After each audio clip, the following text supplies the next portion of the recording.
첫 번째로 기도할 제목은 회개와 성령 충만을 놓고 기도하는 시간을 갖도록 하겠습니다. 에스겔 36장 26에서 27절 말씀으로 말씀에 임하시는 성령이라는 주제로 함께 은혜를 나누도록 하겠습니다. 에스겔 36장 26에서 27절 말씀입니다. 또 새 영을 너희 속에 두고 새 마음을 너희에게 주되 너희 육신에서 굳은 마음을 제거하고 부드러운 마음을 줄 것이며 또 내 영을 너희 속에 두어 너희로 내 윤례를 행하게 하리니 너희가 내 규례를 지켜 행할지라. 아멘. 요즘 교회 안팎으로 성령 충만이라는 말이 참으로 많이 들립니다. 기도회든 예배든 집회든 우리는 모두 성령의 임재를 구합니다. 마음속엔 이런 갈망이 있습니다. 하나님, 뭔가 특별한 걸 느끼고 싶어요. 감동이 오고 눈물이 흐르고 내 삶에 변화가 일어났으면 좋겠어요.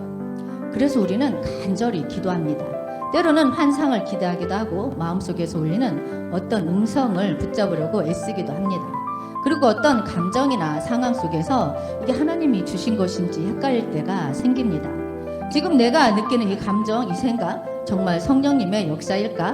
혹시 내 생각인데 그냥 그럴듯하게 느껴지는 건 아닐까? 하나님의 뜻이라고 착각하고 있는 건 아닐까? 이런 질문 여러분도 해보셨을 것입니다. 저도 했습니다. 그렇다고 성령님이 더 이상 역사하지 않으신다는 말은 아닙니다. 성령님은 지금도 살아 계시고 우리 가운데 강하게 일하고 계십니다. 그분은 감동을 주시고 때론 눈물 나게 만드시고 마음을 깨뜨리시기도 하십니다. 하지만 중요한 건 그 감정 자체가 하나님의 뜻은 아니라는 사실입니다. 성령님의 모든 역사는 진리 안에서 말씀 안에서 움직입니다. 그분은 하나님의 말씀을 벗어나지 않으십니다. 오히려 말씀 안으로 더 깊이 우리를 이끄시는 분입니다. 성령 충만은 내 감정이 뜨거워지는 경험이 아니라 말씀이 내 삶을 이끄는 방향이 되는 것입니다. 오늘 우리가 함께 나눌 말씀은 성령 충만이란 무엇이며 어떻게 그것이 말씀과 연결되어야 하는지, 그리고 그 기준을 놓치지 않는 삶이 왜 중요한지를 다시 생각하게 해줍니다. 오늘 이 시간 우리 안에 있는 성령을 향한 갈망이 감정에만 머무르지 않고 말씀 위에 바로 서게 되기를 소망합니다. 에스겔 36장은 이스라엘이 가장 무너졌을 때 주어진 회복의 약속입니다. 이 말씀은 바벨론 포로 시절 나라가 완전히 붕괴된 후에 절망의 땅에 던져진 이스라엘 백성들에게 주어진 하나님의 메시지였습니다. 성전은 불탔습니다. 왕은 잡혀갔습니다. 예루살렘은 무너졌고 백성들은 타국의 포로로 흩어졌습니다. 그들은 겉으로는 여전히 하나님의 백성이라는 정체성을 붙들고 있었지만 사실상 그 속은 완전히 메말라 있었습니다. 신앙은 껍데기였고 정체성은 희미했으며 마음은 굳어져 있었습니다. 그들은 말씀을 알고는 있었지만 말씀을 살아내지는 못했습니다. 예배는 드렸지만 그 예배는 하나님을 향한 진심이 아닌 형식과 습관에 불과했습니다. 그때 하나님께서 선지자 에스겔을 통해 이 무너진 백성들에게 뜻밖의 회복의 선언을 하십니다. 내가 너희에게 새 마음을 주고 새 영을 너희 속에 두며 너희 육신에서 굳은 마음을 제거하고 부드러운 마음을 줄 것이다. 그리고 이어서 말씀하십니다. 내 영을 너희 속에 두어 너희가 내 윤례를 행하게 하겠다. 이 말씀은 단지 지친 백성들에게 위로를 주겠다는 정도의 말씀이 아닙니다. 마음이 따뜻해질 것이다 같은 감정적인 변화에 머물지 않습니다. 하나님은 분명히 말씀하십니다. 내가 너희에게 새 마음을 줄 것이다. 이 말씀은 과거에 완고하고 무감각한 마음이 아니라 하나님의 말씀에 반응하는 살아있는 심령을 말하는 것입니다. 또한 내 영을 너희 속에 두겠다라고 말씀하십니다. 이 말씀은 외적인 율법이 아니라 성령이 내면에서 말씀을 따라 살도록 이끄시는 능력을 말합니다. 그리고 내 윤례를 행하게 하겠다라고 하십니다. 이 말씀은 진짜 회복은 단순히 위로받는 것이 아니라 말씀을 따라 살아가는 삶으로 열매 맺는 것임을 강조합니다. 그렇다면 왜 이 말씀이 중요할까요? 이 시대에도 신앙의 모습은 남아있지만 내면은 메말라 있는 경우가 너무나 많습니다. 말씀은 듣지만 삶에 적용되지 않고 예배를 드리지만 감정에만 머무르고 성령을 말하지만 정작 순종은 외면한 채 살아갑니다. 하나님은 지금도 말씀하십니다. 내가 너희에게 새 마음을 주겠다. 내가 너희 안에 성령을 부어 말씀대로 살아가게 하겠다. 이건 단순한 감정 회복이 아닙니다. 하나님 중심으로, 말씀 중심으로 삶을 바꾸겠다는 하나님의 일방적인 약속입니다. 진짜 회복은 말씀을 듣는 자리로 돌아가는 것이 아니라 말씀을 따라 사는 자리로 들어가는 것입니다. 성령 충만은 어떤 감정의 고조나 겉으로 드러나는 뜨거움이 아니라 말씀에 순종하려는 태도에서 진짜 충만함이 드러납니다. 하나님이 지금도 부어주시는 새 마음과 새 영은 감정을 잠깐 터뜨리는 것이 아니라 전 생애를 말씀에 다시 세우시는 시작점입니다. 에스겔 36장은 완전히 무너진 백성에게 주신 하나님의 회복 계획서입니다. 그 핵심은 감정도 의식도 아닌 말씀에 반응할 수 있는 마음, 말씀을 따라 살아갈 수 있는 내면의 변화입니다. 오늘 우리에게 필요한 회복도 바로 그것입니다. 무너진 예배가 다시 살아나고 말씀이 다시 삶의 중심이 되고 내 마음이 다시 말씀 앞에 깨어나는 것, 그것이 진짜 새 영과 새 마음의 역사입니다. 성령 충만, 우리는 이 단어를 들으면 흔히 특별한 체험을 먼저 떠올립니다. 눈물을 쏟거나 손을 들고 뜨겁게 기도하는 모습, 예배도 등 밀려오는 강한 감동이나 전율 같은 것을 말입니다. 물론 그런 경험들도 성령의 역사일 수 있습니다. 하지만 오늘 우리는 성령 충만의 진짜 핵심을 놓치지 말아야 합니다. 본문은 이렇게 말합니다. 내 영을 너희 속에 두어 너희로 내 율례를 행하게 하겠다. 이 말씀은 우리에게 분명히 가르칩니다. 성령 충만은 말씀을 떠나는 것이 아니라 말씀 안으로 더 깊이 들어가는 것입니다. 그러면 성령님은 우리를 어디로 이끄시는가? 많은 사람들이 성령의 역사를 감정적인 고향 상태로만 이해를 합니다. 흥분과 감동이 있어야 성령이 역사하신다고 여깁니다. 그러나 성령님은 단지 우리 감정을 자극하는 분이 아니십니다. 그분은 우리를 진리 가운데로 이끄시는 분입니다. 감동이 아닌 진리 안에서 순종하도록 이끄시는 분, 마음이 뜨거워지는 것보다 삶이 바뀌게 하시는 분입니다. 예수님도 요한복음 16장에서 진리의 성령이 오시면 너희를 모든 진리 가운데로 인도하시리라 라고 말씀하셨습니다. 성령은 우리를 말씀으로 이끌고 그 말씀이 삶에 구체적으로 실천되게 하십니다. 그것이 진짜 성령 충만입니다. 다음은 회개와 말씀의 관계를 한번 알아보겠습니다. 회개도 마찬가지입니다. 우리는 때때로 눈물을 흘리며 죄를 고백하는 순간을 회개의 전부라고 생각합니다. 하지만 그것만으로는 충분하지 않습니다. 진짜 회개는 말씀 앞에서 내 죄를 직면하고 그 말씀에 따라 삶의 방향을 바꾸는 것입니다. 말씀이 나를 찌를 때 내가 거기에서 도망치지 않고 하나님 앞에 무릎 꿇고 순종의 길을 선택하는 것, 그것이 참된 회개이며 바로 그 회개를 성령님이 일으키시는 것입니다. 성령 충만은 무아지경의 예배 경험에 머무는 것이 아닙니다. 그 경험이 진짜라면 그 이후에 반드시 삶의 변화가 따라와야 합니다. 말씀에 대한 갈급함이 생기고 말씀대로 살고자 하는 결단이 일어납니다. 그리고 그 말씀이 나를 찌를 때 아멘으로 반응하고 삶을 조율하는 용기가 따라옵니다. 그것이 성령 충만입니다. 저도 한때는 눈물을 많이 흘리는 예배가 성령 충만인 줄 알았습니다. 하지만 시간이 지나고 보니 그 눈물이 반드시 삶의 변화를 이끌지는 않았습니다. 오히려 조용히 말씀 앞에 앉아서 나를 찌르는 구절 앞에 머무르며 삶을 꺾고 방향을 바꿨던 그 시간이 진짜 성령 충만의 시간이었습니다. 성령님은 오늘도 우리를 말씀 안으로 부르십니다. 우리의 감정을 잠깐 움직이시기보다 우리의 삶을 바꾸시기 위해서 오십니다. 그 부르심 앞에 우리가 오늘 예로 응답하시길 소망합니다. 19세기 초 미국에 한 젊은 청년이 있었습니다. 이름은 찰스 피니. 그는 변호사가 되기 위해서 법률을 공부하고 있었습니다. 성경도 읽긴 했지만 단지 논리와 언어를 훈련하기 위해서 텍스트에 불과했습니다. 그에게 신앙은 막연했고 하나님은 멀게만 느껴졌습니다. 그러던 어느 날 그는 법률 서적보다도 더 자주 인용되고 법조계의 윤리 기준처럼 여겨지던 성경 속 한 구절에 자꾸 마음이 걸리기 시작했습니다. 에스겔 36장 26에서 27절 말씀인데요. 내가 너희에게 새 영을 주고 새 마음을 줄 것이며 내 영을 너희 속에 두어 너희로 내 율례를 행하게 하리라. 그는 이 말씀을 계속해서 마음속에 되뇌었습니다. 하나님이 실제로 존재하신다면, 그리고 그분이 성경의 말씀을 통해서 역사하신다면 이건 단순한 텍스트가 아니라 삶을 바꾸는 생명의 능력이어야 한다는 갈망이 생겼습니다. 그는 산속으로 들어갔습니다.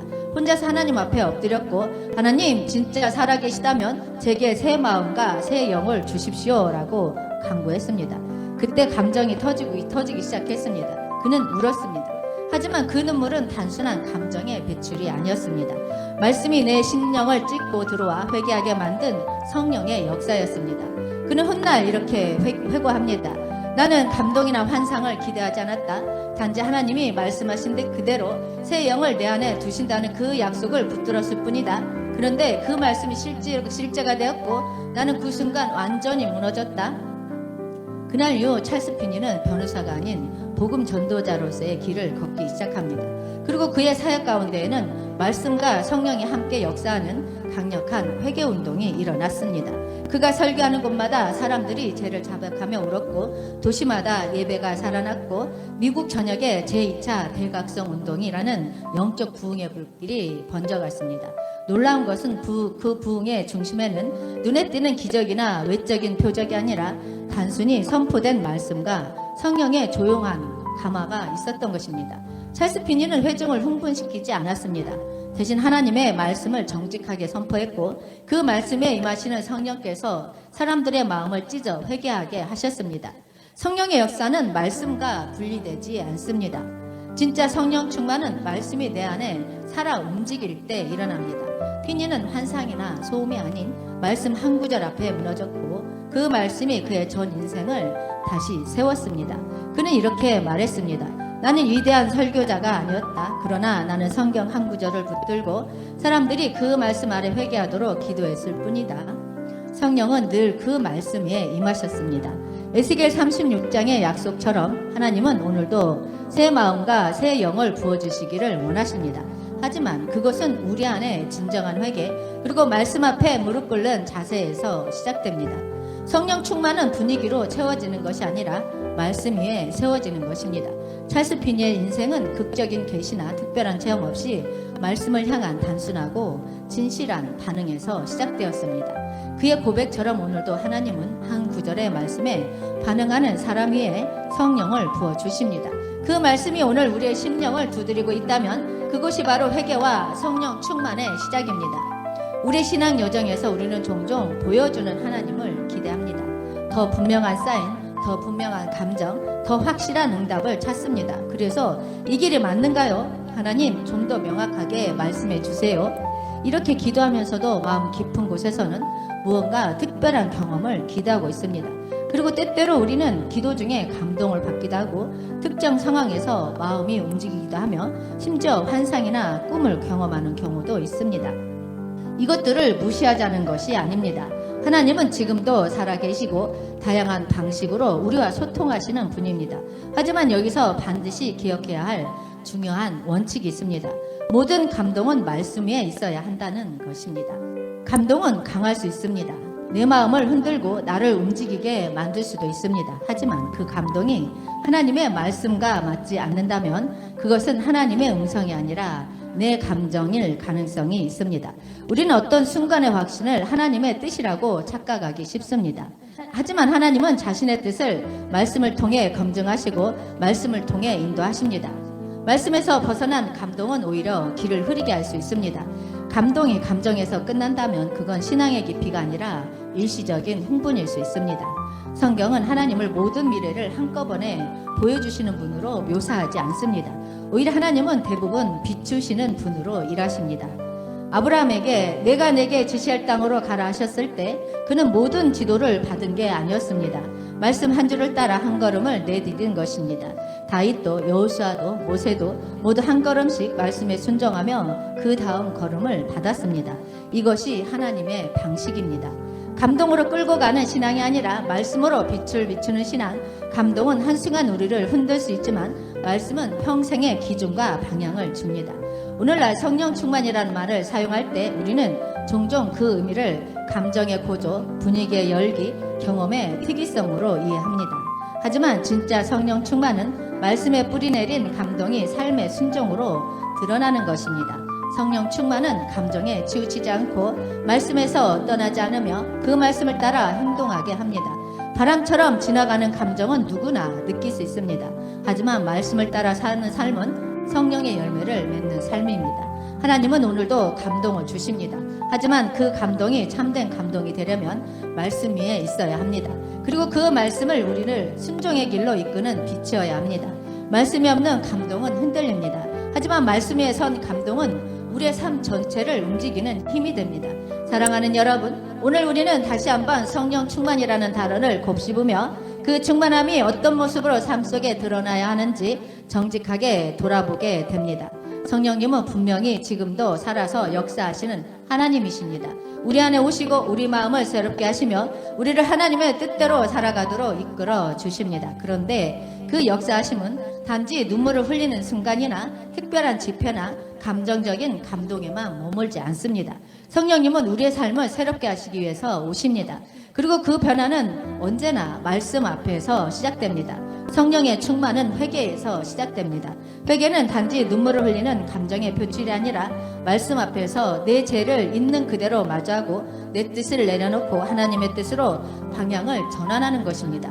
그리고 그렇게 회개한 이후 성령님은 우리 안에 말씀을 기준 삼게 하십니다. 말씀이 나와 판단 기준이 되고 결정의 기준이 되고 삶의 방식이 되는 것입니다. 그것이 진짜 성령 충만의 열매입니다. 여러분, 우리가 펼쳐지는 성령 말씀 안에는 그저 기록된 텍스트가 아니라 성령의 능력이 담겨 있습니다. 말씀을 읽을 때 성령은 우리 안에서 말씀을 깨닫게 하십니다. 말씀을 들을 때 성령은 우리를 돌이키게 하십니다. 말씀을 붙들 때 성령은 우리를 세우시고 이끄십니다. 이제 우리는 그 말씀을 머리로만 알지 말고 삶으로 붙들어야 할 때입니다. 그때 비로소 성령 충만은 경험이 아닌 변화로, 감정이 아닌 기준으로 하루하루의 삶 속에서 구체적으로 드러나게 될 것입니다. 사랑하는 여러분, 오늘 성령 충만을 사모하시나요? 그렇다면 먼저 회개하십시오. 그리고 말씀 앞으로 돌아오십시오. 광야 한복판에서도 고요하고 멈춰선 수레 안에서도 하나님은 여전히 말씀으로 오십니다. 그리고 그 말씀 속에 우리를 다시 일으키는 성령의 능력이 담겨 있습니다. 그 말씀을 오늘 열고 그 성령의 인도하심에 다시 예로 응답하는 여러분이 되시기를 소망합니다.